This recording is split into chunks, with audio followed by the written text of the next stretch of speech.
DNA में आज सबसे पहले हम प्रधानमंत्री नरेंद्र मोदी की इजराइल वाली दोस्ती का विश्लेषण करेंगे। नरेंद्र मोदी 2 दिनों के इजराइल दौरे पर हैं और इजराइल से इंडिया को इनोवेशन का एक बहुत बड़ा खजाना मिल सकता है। इजराइल से भारत बहुत कुछ सीख सकता है। इजराइल एक बहुत छोटा सा देश है जिसकी जनसंख्या सिर्फ 87 लाख है और क्षेत्रफल 20,770 स्क्वायर किलोमीटर से। अगर भारत से तुलना की जाए तो भारत का क्षेत्रफल इजराइल से 158 गुना ज्यादा है, जबकि जनसंख्या करीब 153 गुना ज्यादा है। ऐसे में बहुत से लोग ये कहेंगे कि इन दोनों देशों की कोई तुलना संभव ही नहीं है।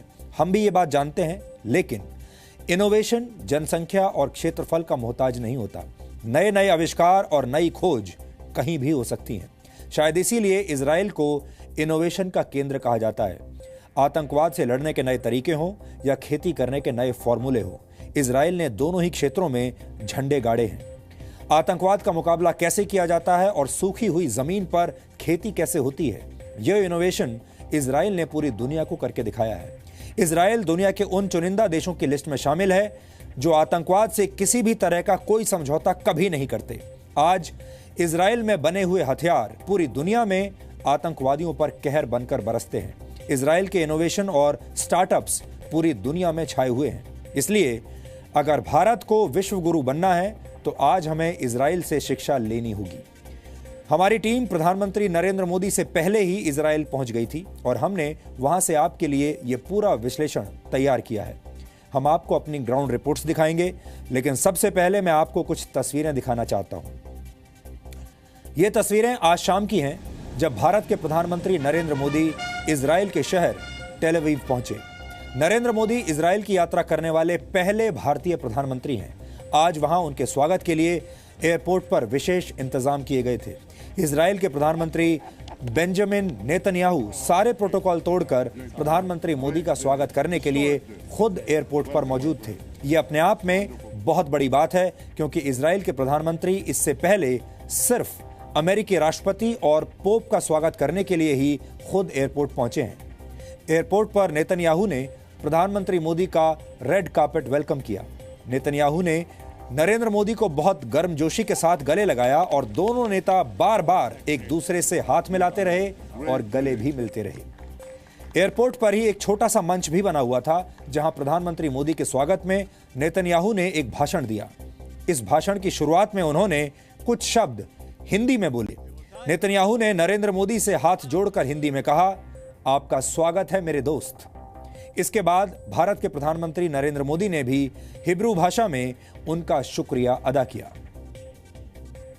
My friend Prime Minister Narendra Modi, welcome to Israel.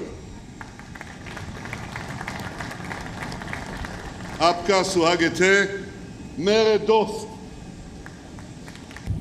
Excellency Prime Minister Netanyahu, ladies and gentlemen, Shalom, Leklam, Anisemia Mayod, Lehiat Po।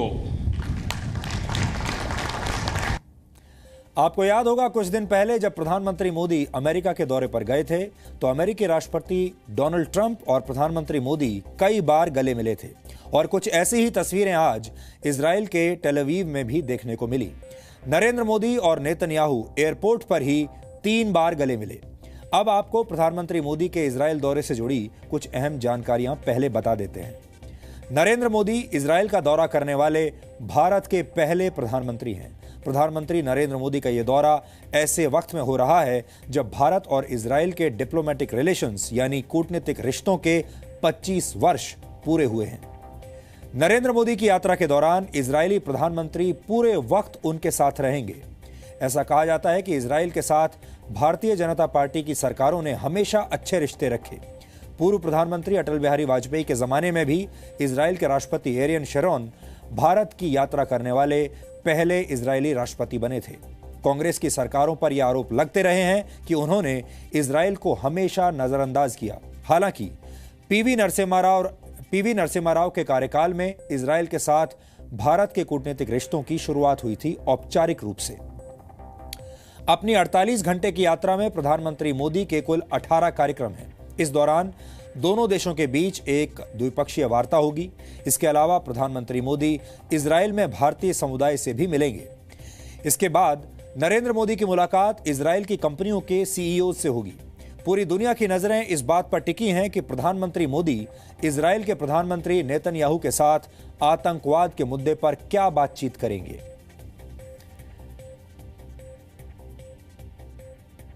Israel और भारत के बीच वैसे तो बहुत बड़ा फर्क है, लेकिन इन दोनों देशों में कई तरह की समानताएं भी हैं जिनके बारे में आज आपको पता होना चाहिए। भारत और इजरायल दोनों को अंग्रेजों से एक ही दौर में आजादी मिली थी। भारत 15 अगस्त 1947 को आजाद हुआ, जबकि इजरायल को 14 मई 1948 को आजादी मिली। दोनों देशों में ऐसी राजनीतिक पार्टियां हैं जिन्होंने आजादी की लड़ाई में महत्वपूर्ण योगदान दिया, भूमिका निभाई, और मौजूदा हालात में दोनों देशों में राष्ट्रवादी विचारधारा वाली पार्टियों की सरकारें मौजूद हैं। दोनों देशों में मुसलमानों की भी अच्छी खासी संख्या है। इजरायल की जनसंख्या में करीब 18% मुस्लिम है, जबकि भारत में करीब 14% आबादी मुस्लिम है। लेकिन यह भी सच्चाई है कि भारत और इजरायल के रिश्ते कभी भी मजबूत नहीं रहे।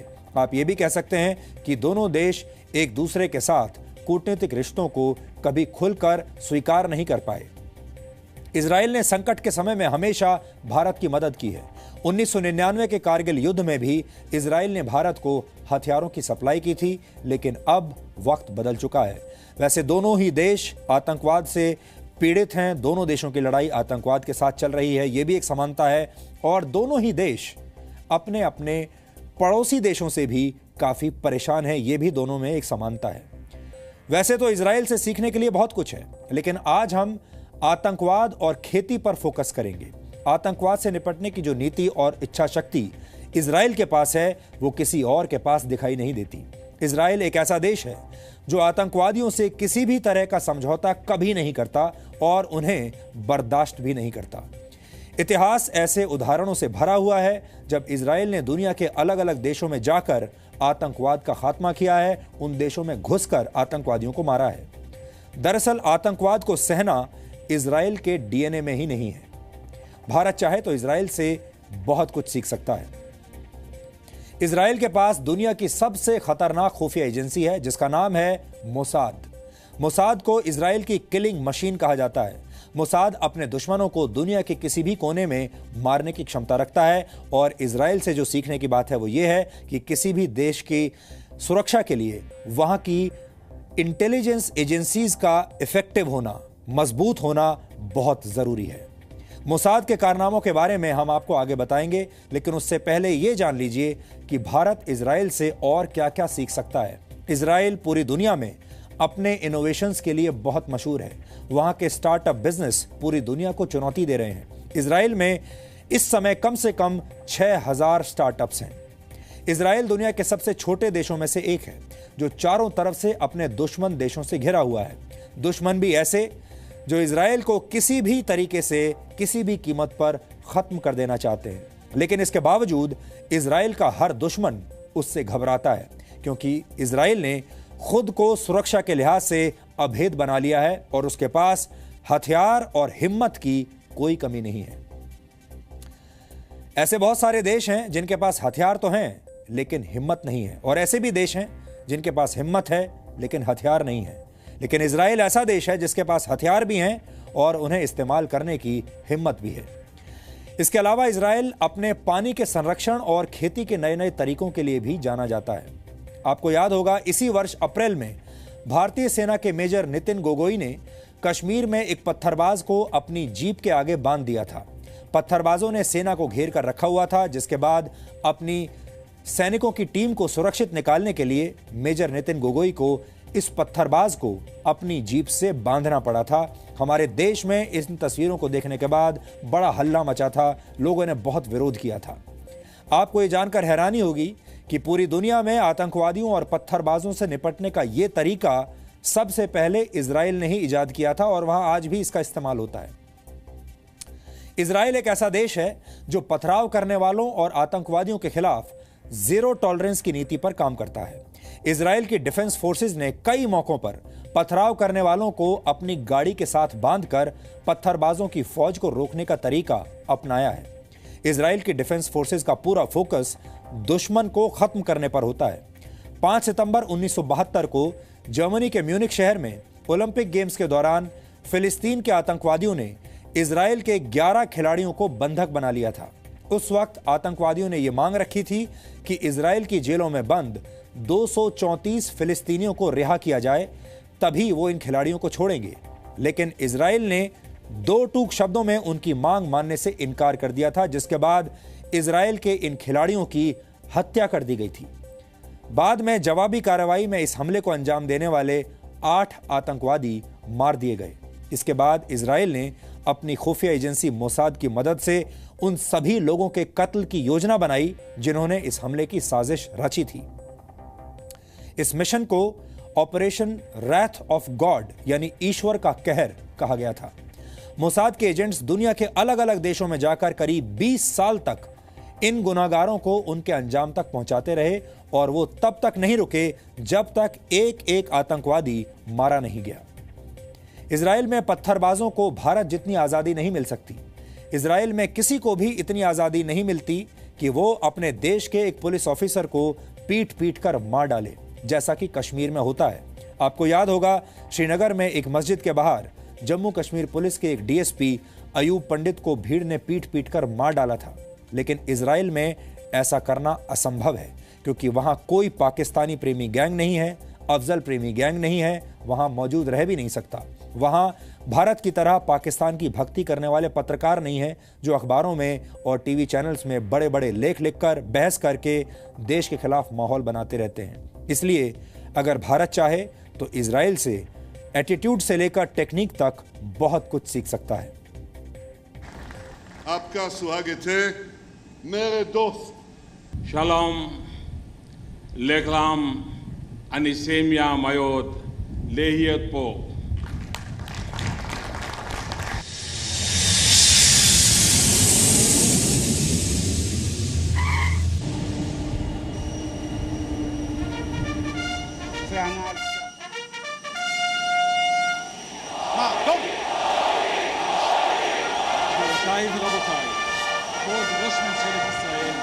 नई दिल्ली से 4000 किलोमीटर की दूरी तय करके प्रधानमंत्री नरेंद्र मोदी जब इजराइल पहुंचे तो कुछ इसी अंदाज में उनका स्वागत हुआ। खुद इजराइल के प्रधानमंत्री नरेंद्र मोदी का स्वागत करने के लिए एयरपोर्ट आए थे।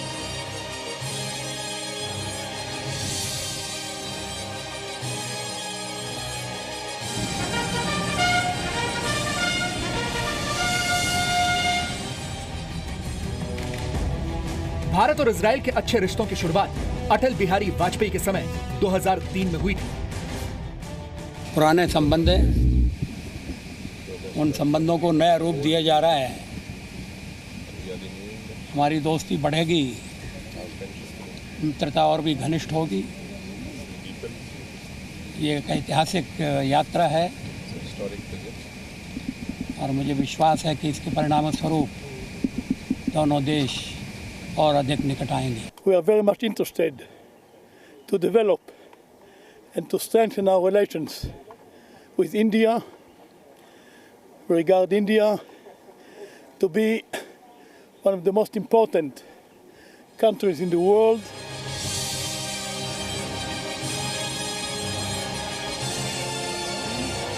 अब भारत और इजराइल का यह गठबंधन आतंकवाद पर सबसे बड़ा प्रहार करने वाला है और इसके संकेत प्रधानमंत्री मोदी ने दे दिए हैं।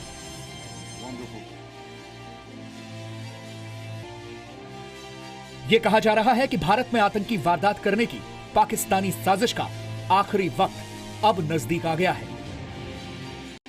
We all have to be partners against terrorism all around the world. It's not something that only India and Israel have suffered, although we have suffered and we have also suffered together.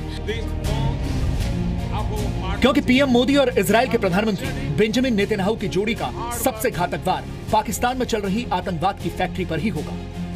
आप ये भी कह सकते हैं कि पाकिस्तान के आतंकवाद को खत्म करने के लिए इजराइल न सिर्फ मोरल सपोर्ट दे रहा है, बल्कि आतंकवादियों को खत्म करने की लेटेस्ट दवाई भी मिडिल ईस्ट के इसी देश में मिलेगी। कई सारे मुद्दे हैं भारत और इजराइल के बीच में, पर सबसे प्रमुख एक प्रकार से जिसको रेखांकित करना चाहिए वो है दहशतगर्दी। उसमें खास मुंबई का जो हादसा हुआ था, नवंबर 2008 में, क्योंकि आपको याद होगा कि भारत के नागरिकों के अलावा विश्व के कई सारे नागरिकों को शिकार बनाया था, खास इजराइल के नागरिक जो जूइश धर्म के हैं। संबंध भी है, एक दायित्व भी बनता है कि दहशतगर्दी को सामना करने के लिए एक प्रकार का सहमति बनना चाहिए, और मुझे लगता है कि मोदी साहब की यात्रा में इस विषय को काफी गंभीर तरीके से चर्चा होगी। दोनों देशों के बीच आतंक के खिलाफ युद्ध का ऐलान पहले ही कर दिया गया था। नवंबर 2016 में इजराइल के राष्ट्रपति रेवनन रिवलिन भारत आए और तभी आतंकवाद के खिलाफ संघार पॉलिसी के दस्तावेज पर दस्तखत हुए। Terrorism is a global challenge, knows no boundaries, has extensive links with other forms of organized crime. Regrettably, one of the countries of its origin and spread is in India's neighborhood. We agreed that the international community must act with resolve and determination against terror networks and states that harbor them. इस यात्रा में भारत और Israel के बीच anti terror सहयोग को और बढ़ाने की बात हुई। एक ज्वाइंट वर्किंग ग्रुप बनाकर दोनों देशों ने काउंटर टेररिज्म के मुद्दे पर आपसी भरोसे और मदद को बढ़ाया। इससे पहले 2014 में भी दोनों देशों ने होमलैंड सिक्योरिटी के जरिए अपनी दोस्ती मजबूत की। इस समझौते के पीछे एक बड़ी वजह 26/11 का हमला भी था, जिसमें चुन चुनकर यहूदियों को निशाना बनाया गया था। We share our desire for peace and security. Nothing can justify terror. Terror is terror is terror. We stand together with the whole free world in defending our peoples and our values. सीधे शब्दों में कहे तो दोनों देशों के बीच 3 साल पहले ही काउंटर टेररिज्म और होमलैंड सिक्योरिटी पर समझौता हो चुका है, और अब तेल अवीव से आतंकवाद के खिलाफ ऐलान जंग की शुरुआत हो रही है। जानकारों के मुताबिक आतंकवादियों से निपटने में इजराइल के लंबे अनुभव का भारत को भी फायदा मिल सकता है। गुप्त ऑपरेशन करके आतंकवादियों को खत्म करने में इजराइल को महारत हासिल है। इजराइल ने ही दुनिया में आतंक को खत्म करने का सबसे कामयाब प्लान आज से दशकों पहले बनाया था। 1972 के म्यूनिख ओलंपिक में इजराइल की टीम के 11 खिलाड़ियों को फिलिस्तीन के आतंकवादियों ने मार दिया था। बदला लेने के लिए इजराइल ने अपने जासूस और कमांडोज की एक टीम बनाई, जिसने पूरी दुनिया में हर एक कातिल को ढूंढकर उसे उसके किए की सजा दी। ये एक ऐसा ऑपरेशन था जो किसी भी युद्ध से ज्यादा बेहतर था।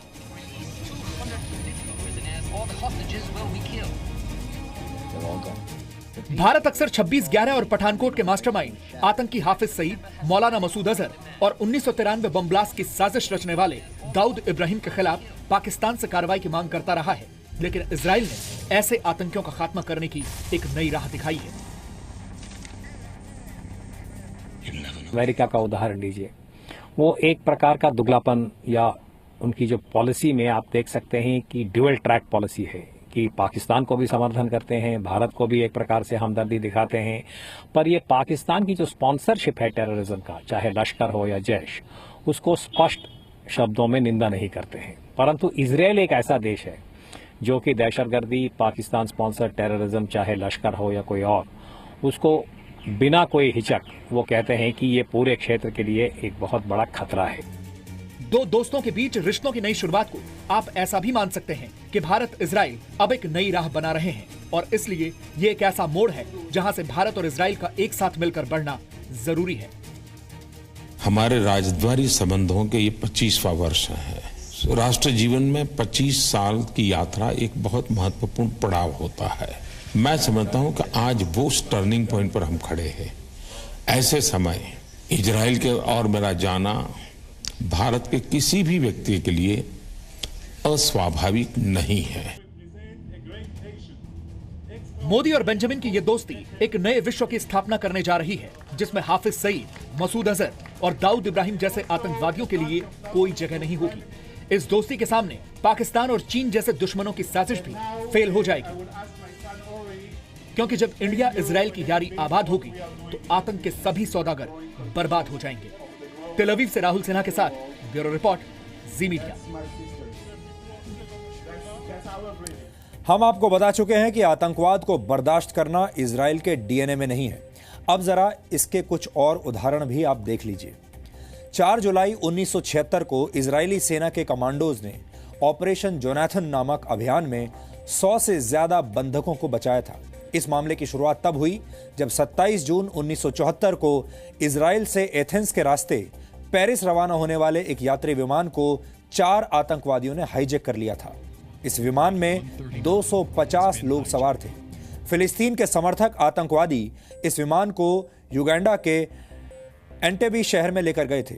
वहां आतंकवादियों के कुछ और साथी भी पहुंच गए। इन लोगों ने इजराइल और 4 अन्य देशों की जेलों में बंद 53 आतंकवादियों को रिहा करने की मांग की। युगांडा के राष्ट्रपति ईदी अमीन ने भी उस वक्त आतंकवादियों का साथ दिया और इन आतंकवादियों को हथियार और अपनी सेना के जवान भी मुहैया कराए। 1 जुलाई को कई लोग रिहा भी कर दिए गए, लेकिन तब भी 100 से ज्यादा लोग बंधक बने हुए थे। और तब अचानक करीब 5000 किलोमीटर दूर से इजरायली सेना के 3 विमानों में सवार 200 कमांडोज एंटेबी एयरपोर्ट पहुंच गए और सिर्फ 35 मिनट की कार्रवाई में उन्होंने 7 आतंकवादियों को मार गिराया।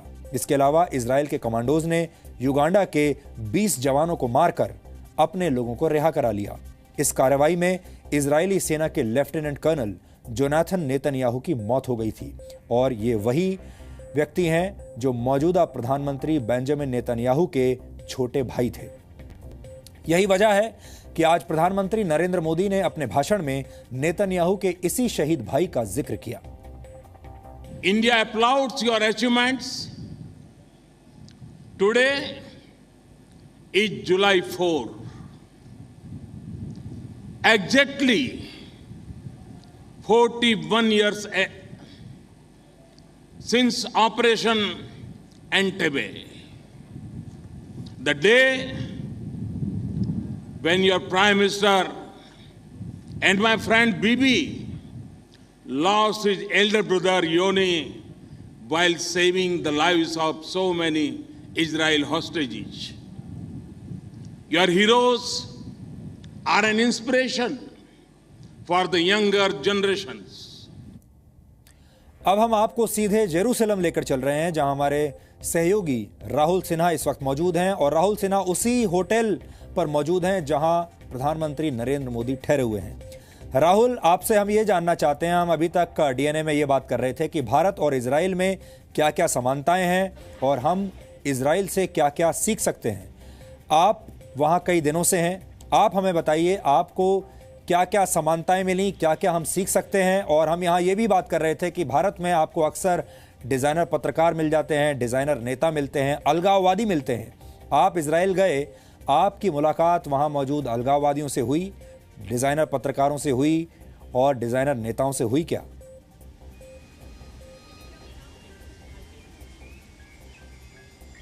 सुधीर जी, ढूंढने पर भी नहीं मिलते हैं।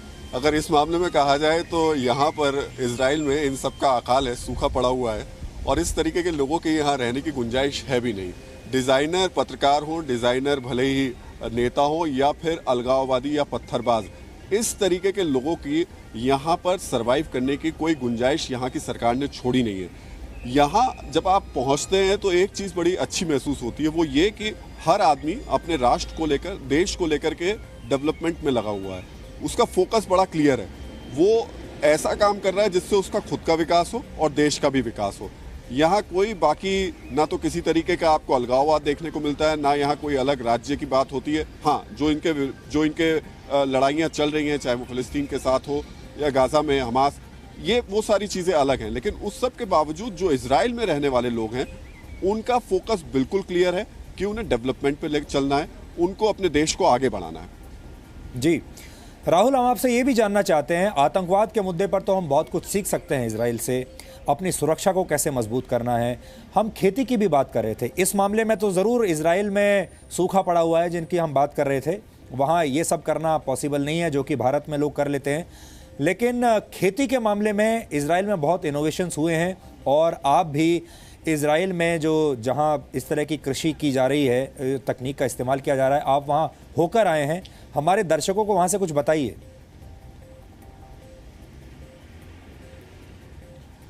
सुधीर जी, दोनों चीज़ें हैं। जो आपने सिक्योरिटी की बात कही उसको भी मैं थोड़ा सा बस ज़रूर कहना चाहूँगा कि हमें सिक्योरिटी में भी इजराइल से बहुत बहुत बहुत ज़्यादा सीखने की ज़रूरत है। नॉर्मल जो एक सिक्योरिटी प्रोसेस होती है वो भी इन लोगों ने इतने डेडिकेशन के साथ करते हैं और इतने आराम से करते हैं कि किसी को परेशानी भी नहीं होती है, लंबी लंबी लाइनें भी नहीं लगती हैं और हर एक चीज़ को बड़ी बारीकी के साथ परखने के बाद ही किसी को आगे जाने देते हैं। जहाँ तक बात कृषि की रही तो इस मामले में ये 2 कदम और आगे हैं। इन लोगों ने जो अपना एक रिसर्च सेंटर तैयार किया है जो कि पूरे देश में किसानों को हर तरीके की सुविधा मुहैया कराता है, जिसकी हमारे देश में बड़ी सख्त ज़रूरत है। इन लोगों ने एक सेंट्रलाइज्ड वाटर सिस्टम तैयार किया है जो कि हर किसान को पानी मुहैया कराता है। यानी यहाँ किसान को ना तो ट्यूबवेल बनाना है, ना बोरवेल की कोई दिक्कत है, ना उसे सिंचाई के लिए ये सोचना है कि कैसे उसके खेत तक पानी पहुँचेगा। ये सरकार पहुँचा देती है। सरकार बाकायदा किसान को बताती है कि देखिए अगले 70 दिन बाद आपके जहां आप रह रहे हैं वहां का मौसम इस तरीके का होगा, हो सकता है कि सूखा पड़ जाए, इसलिए हम आपको ये बीज दे रहे हैं, आप इसको लगाइए, यहाँ 70 दिन में ही वो फसल हो जाएगी और आपको बाद में किसी तरीके की परेशानी का सामना नहीं करना पड़ेगा। सबसे महत्वपूर्ण बात, यहाँ का मौसम विभाग इतनी एक्यूरेट जानकारी देता है कि आज तक, यहाँ मेरी कई लोगों से बात हुई, कई इंडियन साइंटिस्ट हैं जो यहाँ काम कर रहे हैं, आज तक कभी 10% भी गलती की गुंजाइश नहीं रही, जिसका सबसे बड़ा फायदा यहाँ के किसान को उठा रहा है। जी राहुल, आखिरी प्रश्न मेरा ये है कि नेतन्याहू और नरेंद्र मोदी के चर्चे इस वक्त पूरे इजराइल में चर्चे हो रहे हैं, उनकी दोस्ती के बारे में लोग बात कर रहे हैं, आपको क्या देखने को मिला वहां पर? देखिए, बहुत दिलचस्प है और खासतौर से प्रधानमंत्री मोदी की जो लोकप्रियता है वो इजराइल में भी अच्छी खासी है। जिस टैक्सी में आप बैठिए या जहां आप खड़े हो वहां आपको पहले इंडियन के तौर पर आइडेंटिफाई किया जाता है और उसके बाद कहा जाता है कि आपके प्रधानमंत्री मोदी आ रहे हैं या मोदी मोदी करते दिखाई देते हैं। हालांकि वो मोदी मोदी नहीं दिखता जो कि भारत में दिखता है, लेकिन लोगों को प्रधानमंत्री के बारे में अच्छी तरीके से जानकारी है। इजराइल से हमारे संबंध बहुत अच्छे पहले से रहे हैं। यहाँ पर बहुत ज़्यादा जो जूइश हैं, जो लोग नागरिक हैं भारतीय मूल के, वो भी यहाँ पर रह रहे हैं। तो ऐसी स्थिति में हर किसी की नज़र है कि प्रधानमंत्री यहाँ पर पहुँचे हैं तो इन रिश्तों को एक नया आयाम दिया जाए और ख़ासतौर से सुधीर जी, जो डिफेंस है, एग्रीकल्चर है और वाटर है, इन 3 सेक्टर्स में यहाँ के लोगों को बहुत ज़्यादा उम्मीदें हैं भारत से। जी राहुल, बहुत बहुत शुक्रिया। और हमें पूरा यकीन है, हमारे दर्शकों को भी पूरा यकीन है कि जी न्यूज़ पर आपके ज़रिए सबसे अलग विश्लेषण हमें प्रधानमंत्री मोदी की इजराइल यात्रा का आपके ज़रिए मिलेगा और हम लगातार आपके साथ बने रहेंगे और आपका ये जो आउट ऑफ द बॉक्स विश्लेषण है ये हम जारी रखेंगे जी न्यूज़ पर आगे भी। लेकिन फिलहाल के लिए बहुत बहुत शुक्रिया आपका। तो आखिर छोटे से इजराइल की ज़रूरत भारत को क्यों है?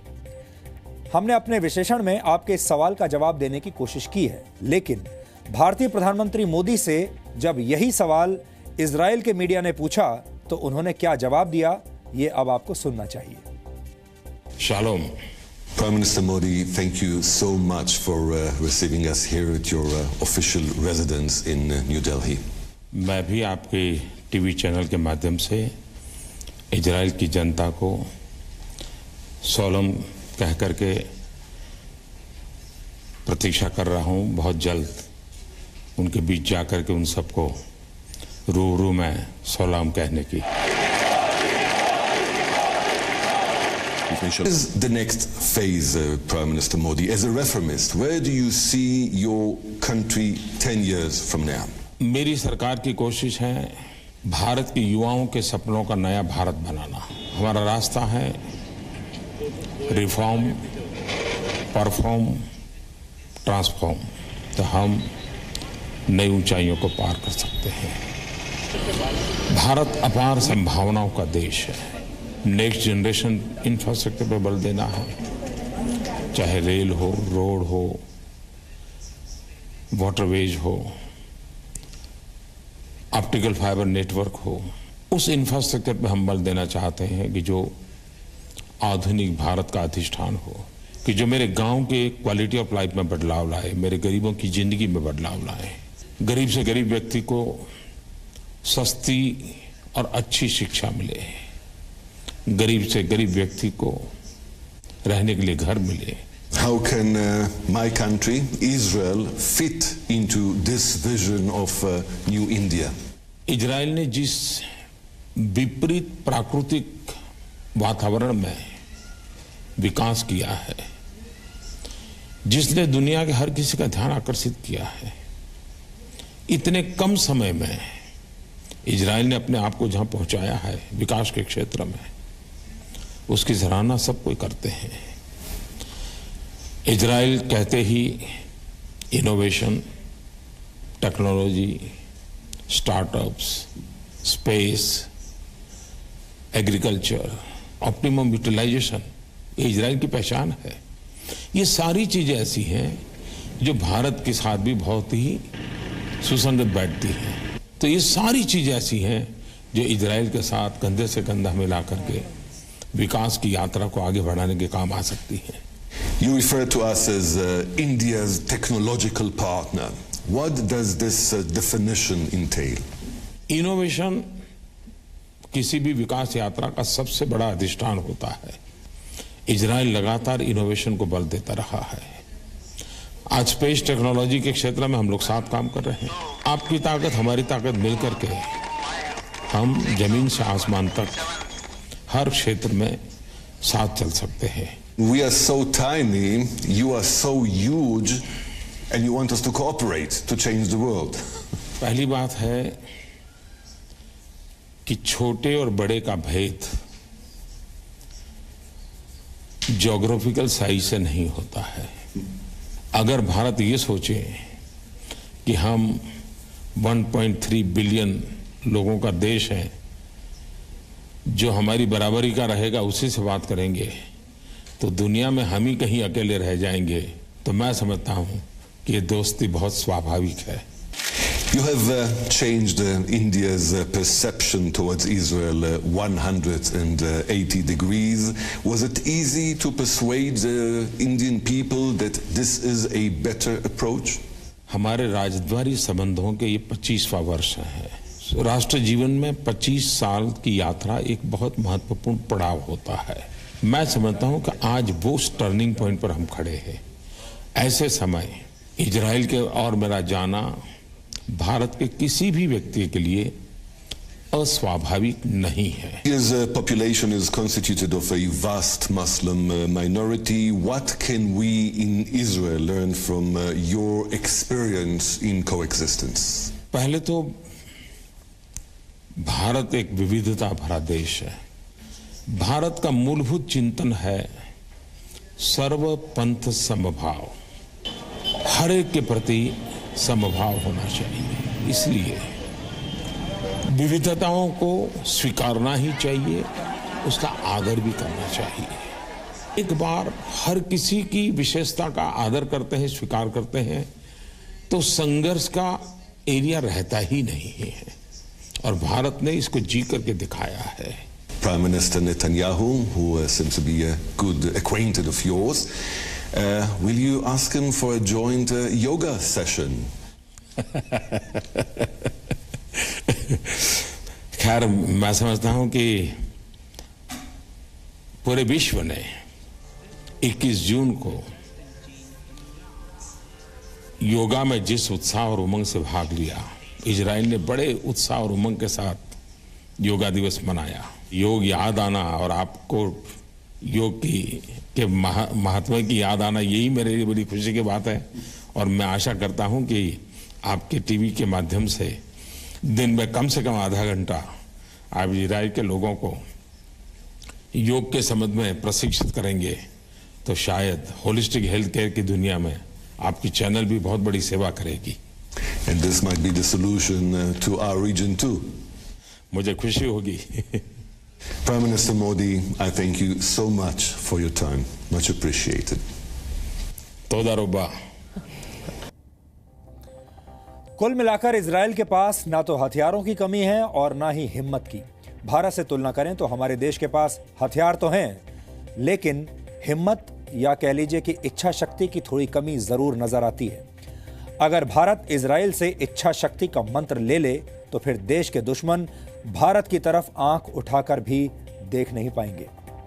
9 बजे से लेकर अब 9:49 तक हमने आपको लगातार खबरें दिखाई। अब आपको एक ब्रेक की जरूरत होगी और हम भी एक ब्रेक ले लेते हैं। इस ब्रेक के बाद हम आपको इजराइल के खेतों में लेकर चलेंगे। आपने देखा, प्रधानमंत्री मोदी ने कहा है कि इजराइल ने विपरीत परिस्थितियों में भी शानदार विकास किया है और इजराइल की यही खासियत आपको ब्रेक के बाद हमारे स्पेशल डीएनए टेस्ट में दिखाई देगी।